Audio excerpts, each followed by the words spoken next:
بسم الله الرحمن الرحيم الحمد لله رب العالمين والصلاة والسلام على سيد المرسلين وعلى آله وصحبه أجمعين أما بعد. ناظرین کرام، بے شک ماہ رمضان میں روزوں کے اہتمام کے ساتھ ساتھ تراویح کا بھی خصوصی ہمیں اہتمام کرنا چاہیے. یہ اس لیے کہ اللہ تبارک و تعالیٰ کے رسول صلی اللہ تعالی علیہ وآلہ وسلم نے ارشاد فرمایا ان اللہ فرض علیکم صیام رمضان وسننت لكم قيامه فمن صامه وقامه خرج من ذنوبه كيوم ولدته امه. سنن نسائی شریف میں حدیث مبارک موجود ہے. سنن ابو داود میں دیگر کتب احادیث شریفہ میں یہ روایت موجود ہے کہ رسول کریم صلی اللہ علیہ وآلہ وسلم نے ارشاد فرمایا بے شک اللہ تبارک و تعالی نے تم پر رمضان کے روزے فرض فرمائے ہیں. وسننت لكم قيامه، اور میں نے اس کی راتوں میں قیام اور تراویح کو اپنی سنت قرار دیا ہے. تو رسول کریم علیہ السلام نے اس کو سنت کریمہ قرار دیا کہ اللہ نے رمضان کے روزے فرض فرمائے ہیں اور میں نے اس کے قیام کو مسنون عمل بتلایا ہے تمہارے لیے. اب اس کے بعد فرماتے ہیں فمن صامہ وقامہ، پس جو ماہ رمضان کے روزوں کا اہتمام کرے گا اور تراویح کی ادائیگی کا بھی اہتمام کرے گا تو کیا ہوگا؟ خرج من ذنوبہ، وہ اپنے گناہوں سے ایسے ہی نکل جائے گا کہ یوم ولدته امہ، جیسا کہ وہ اس دن تھا جس دن کہ اس کی ماں نے اسے جنم دیا تھا. اتنی بڑی فضیلت رسول کریم علیہ الصلوۃ والسلام نے بیان فرمائی ہے کہ ماہ رمضان میں فرض روزوں کے ساتھ ساتھ راتوں میں قیام یعنی تراویح کا اہتمام کرنا نہایت ہی اہمیت والی بات ہے کہ جس کی برکتوں سے رب کریم نوازتا ہے اور پھر ایسا بندے کو پاک کر دیتا ہے کہ اس کے اوپر کوئی گناہ کا وبال نہیں رہتا ہے، کوئی بوجھ نہیں رہتا ہے. بالکل ماں کے پیٹ سے پاک جیسا بندہ آتا ہے وہ حال اس کا ہوتا ہے، یعنی اس پر کوئی گناہ کا بوجھ بالکل ہی نہیں رہتا ہے، پاک صاف ہو جاتا ہے، نئی زندگی اس کی ہو جاتی ہے. اب رسول کریم صلی اللہ تعالی علیہ وسلم نے رات میں تراویح کو چونکہ سنت قرار دیا ہے. حالانکہ رمضان میں فرض روزے کی ادائیگی کی وجہ سے بدن پر ایک قسم کا ضعف طاری ہوتا ہے، انسان تراویح پڑھنے کے لیے اپنے اندر وہ ہمت نہیں پاتا، دن بھر روزہ رہا، افطار کے بعد اب طبیعت چاہتی ہے کہ کچھ آرام کر لے. ہوتا تو بظاہر یہ تھا کہ کوئی رعایت دی جاتی، ایک آدھ نماز کی تخفیف کر دی جاتی، لیکن پھر مزید ایک اور نماز کیوں کر مقرر فرمائی گئی ہے. یاد رکھیں رسول کریم علیہ الصلوۃ والسلام رحمت للعالمین ہے، آپ کی ہر سنت ہمارے لیے رحمت ہی کا ذریعہ ہے. اللہ کے رسول علیہ السلام چاہتے ہیں کہ امتی خداوند قدوس کا ایک اطاعت گزار بندہ بنے، اللہ تعالیٰ سے اس کا رشتہ غلامی مضبوط و مستحکم ہو، عبودیت میں وہ کامل بنے، اللہ کی بارگاہ میں نیاز مندیوں کے لیے اپنی جبین نیاز خم کرنے والا بنے. تو اس کے لیے رسول پاک علیہ الصلوۃ والسلام نے تربیتاً تراویح کو مقرر کیا. کیوں کہ بندے میں دو طاقتیں ہیں، ایک ہے روحانی طاقت، ایک ہے نفسانی طاقت. روحانی طاقت نیکیوں کی طرف ابھارتی ہے اور نفسانی طاقت گناہوں کی طرف آمادہ کرتی ہے، برائیوں کی طرف لے جاتی ہے. رب کریم نے دو طاقتوں کو رکھا انسان کے اندر تاکہ اس کا امتحان ہو جائے. اگر نفسانی طاقت کو نہیں رکھتا ہوتا تو پھر اس کا امتحان کیوں کر ہوتا؟ امتحان کے لیے اللہ نے وہ طاقت بھی دیا جو گناہوں کی طرف اس کو لے جائے اور وہ طاقت بھی دیا جو نیکیوں کی طرف اس کو لائے. تو اب اللہ پاک نے پھر بندے کے لیے روزے مقرر کیے. کیوں کہ روزے کی وجہ سے نفسانی طاقت پر کمزوری طاری ہوتی ہے اور وہ دبنے لگتی ہے، کیونکہ کھانا پینے سے انسان رک گیا ہے اور اس جائز تعلق سے رک گیا ہے. یہ تین چیزوں کے ترک کی وجہ سے نفسانی طاقت کمزور ہونے لگتی ہے. اب اللہ نے چاہا کہ میرے بندے کی روحانی طاقت کو فروغ نصیب ہو تو رب کریم نے روحانی طاقت کے فروغ کا ذریعہ نمازوں کو بنایا ہے، سجدہ ریزیوں کو بنایا ہے، تلاوت کو بنایا ہے، قرآن کے پڑھنے کو بنایا ہے. تو رب کریم کے حبیب کے دل میں ڈالا میرے محبوب میں نے نفسانی طاقت کو کمزور کرنے کے لیے دبانے کے لیے روزے مقرر کر دیے ہیں. اب روحانی طاقت کو بڑھاوا دینے کے لیے پیارے آپ تراویح مقرر کر دیجئے. تو رسول کریم علیہ الصلوۃ والسلام نے تراویح کو مقرر کیا تاکہ انسان کی روحانی طاقت عروج پائے اور وہ اوج کمال کو پہنچے. جب وہ طاقت بڑھ جائے گی اور اس کے اندر اس قدر طاقت و زور آ جائے گا اور اس قدر اس کے اندر کمال اور جمال آ جائے گا تو پھر اس کی وجہ سے بندہ گناہوں میں ملوث ہو نہ سکے گا. یہ ایک مہینے کی محنت اس کو بقیہ سارے 11 مہینوں میں اللہ کا اطاعت گزار بندہ بنا کے رکھے گی. اس حکمت بالغہ کے پیش نظر رسول کریم علیہ السلام نے تراویح کو مقرر فرمایا. اور پھر آپ غور کریں, مقرر کیا بھی تو کیا حسین انداز ہے. رمضان کا ہم چاند دیکھتے ہیں تو عشاء کی نماز کے ساتھ ہمیں تراویح پڑھنی ہوتی ہے, اس کے بعد صبح صادق سے روزہ رکھنا ہوتا ہے. تو روزہ فرض ہے, تراویح سنت ہے. مگر شریعت کا نظام یہ ہے کہ پہلے سنت ادا کرو تو تمہیں فرض تک جانا نصیب ہوگا. ایسا بھی ہو سکتا تھا کہ چاند دیکھنے کے بعد صبح میں روزہ رہے, آنے والی رات سے تراویح شروع کرے, مگر شریعت اسلامیہ نے بتلایا کہ ایسا نہیں ہے. اللہ کے فرض کے پاس جانا ہو تو محبوب کی سنت کے ذریعے سے آؤ, کیونکہ وہ فرض بھی اسی سنت کی برکت سے تمہیں ملا ہے. تو رسول کریم علیہ السلام کی سنت گویا فرض میں جانے کے لیے داخلے کا دروازہ ہے, باب الداخلہ ہے فرض کے لیے. تو خدا کے فرض کے برکات و انوار کو پانا ہو تو رسول پاک کی سنتوں کے ذریعے سے پانا ہے صلی اللہ علیہ وسلم. تو اسی لیے رسول کریم صلی اللہ علیہ وآلہ وسلم نے رمضان کے اس قیام کو اپنی سنت کریمہ قرار دیا.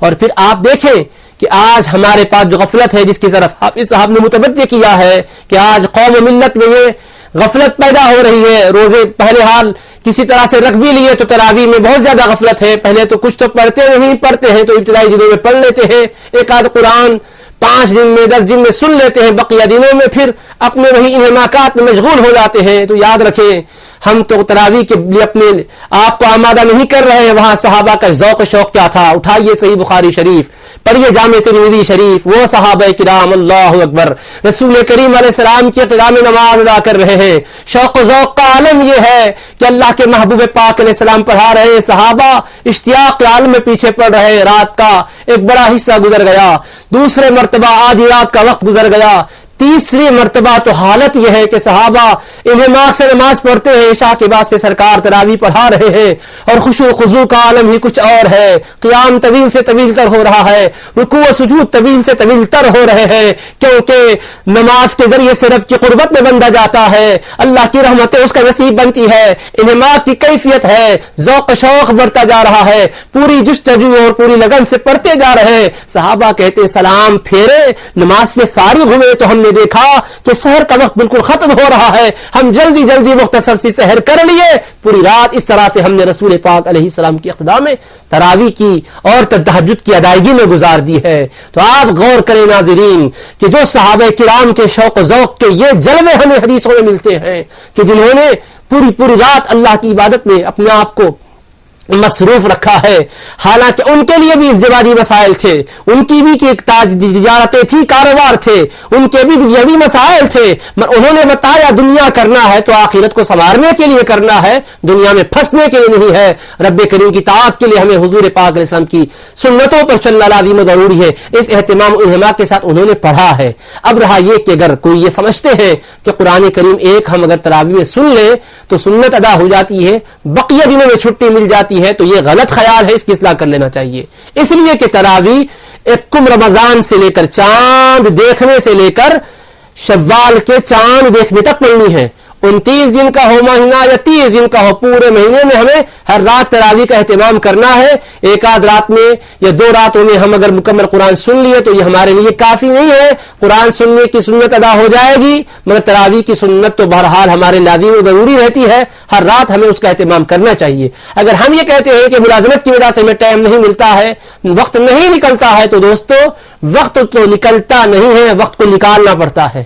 وقت خود بخود نکلتا تھوڑا ہی ہے. ہر کام کے لیے ٹائم نکالتے ہیں تو اللہ کی عبادت کے لیے کیوں کر نہیں نکالتے؟ ہمیں نکالنا چاہیے. اس لیے کہ وہ 2 رکعت ہوتی ہے اللہ تبارک و تعالیٰ کی بارگاہ میں ہمارے لیے بڑے درجوں کا باعث بنتی ہے. وہ ایک سجدہ جسے تو گراں سمجھتا ہے 1000 سجدوں سے دیتا ہے آدمی کو نجات.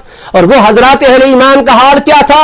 آ گیا عین لڑائی میں اگر وقت نماز, قبلہ روحوں کے زمین بوس ہوئی قوم حجاز, ایک ہی صف میں کھڑے ہو گئے محمود و ایاز, نہ کوئی بندہ رہا نہ کوئی بندہ نواز. تو ان کا حال تو یہ تھا کہ اللہ کی عبادت میں انہیں لطف و مزہ آتا ہے, اور ہمارا حال دنیا کے اندر ہمیں لطف و مزہ آتا ہے. تو ہم اپنی حالت کی اصلاح کریں, تراویح کا مکمل اہتمام کریں اور پورے مہینے بھر میں تراویح پڑھیں. خدا نخواست اگر کبھی جماعت سے ہم نہ پڑھ سکے ہو تو یہ نہ سمجھے کہ اب تراویح ہی چلی گئی ہے، انفرادی طور پر پورے تراویح کی رکعات کا اہتمام کریں، مکمل طور پر پڑھ لیں تاکہ ہمیں رمضان کی پوری رحمتیں برکتیں نصیب ہو۔ آپ ایک بات غور کریے کہ اسلام نے رمضان کے ذریعے سے ہمیں کیا پیغام دیا ہے۔ سحر کے وقت میں ہم جو کھانا کھاتے ہیں یہ کیا ہے؟ حالانکہ دنیا میں وہ کھانے کا وقت نہیں ہے۔ کیا 4:30 بجے کبھی دنیا میں آپ کسی کو کھاتے ہوئے دیکھتے ہیں؟ ارے رات کا وقت ہے، صبح صادق کا وقت ہے، کھانے پینے کا تو ٹائم نہیں ہے۔ مگر قرآن اور اسلام ہمیں کہتا ہے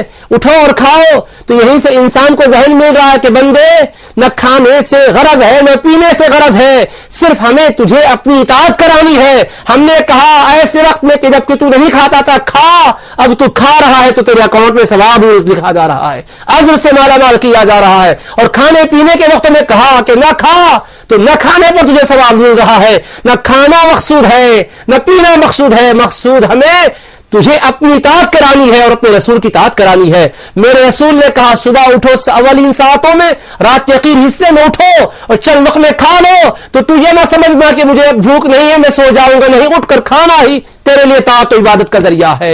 وہ چند لقموں میں تیرے روزے کے اندر برکتیں آتی ہے۔ تو بتایا جس طرح میرے محبوب نے سحری کے وقت اٹھا کے کھانے کا حکم دیا تو کھا رہا ہے، انہی کے کہنے سے تجھے عشاء کے بعد تراویح بھی پڑھنی ہے، پڑھنا ہی پڑھنا ہے، اس سے غفلت نہیں ہو سکتی ہے۔ اللہ کے رسول صلی اللہ تعالی علیہ وآلہ وسلم نے بھی اہتمام کیا، صحابہ کرام نے بھی اہتمام کیا، کبھی ان سے کسی تراویح کے سلسلے میں ترک کا کوئی ایک جزئیہ بھی نہیں ملتا ہے، بلکہ وہاں تو عالم کی کچھ اور ہے۔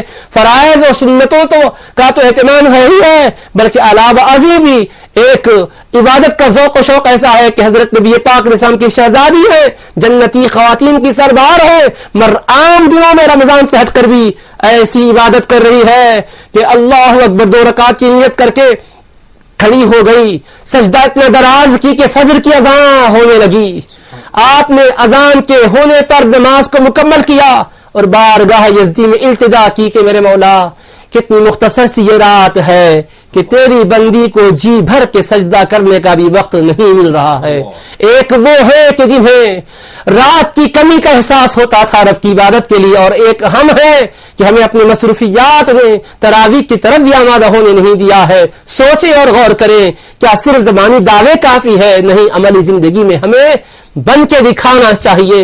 نبی کریم علیہ السلام کے نوازے ہیں، امام زین العابدین امام حسین رضی اللہ عنہ کے شہزادے ہیں، اب دونوں ایسے پاکیزہ گھرانے والے، ان کی طاعت و عبادت کی کیفیتیں کیا ہے؟ عام دنوں کی تراویح کی بات نہیں کر رہا ہوں، یہ تو رمضان میں تصور بھی نہیں کر سکتے ان سے غفلت ہونے کا۔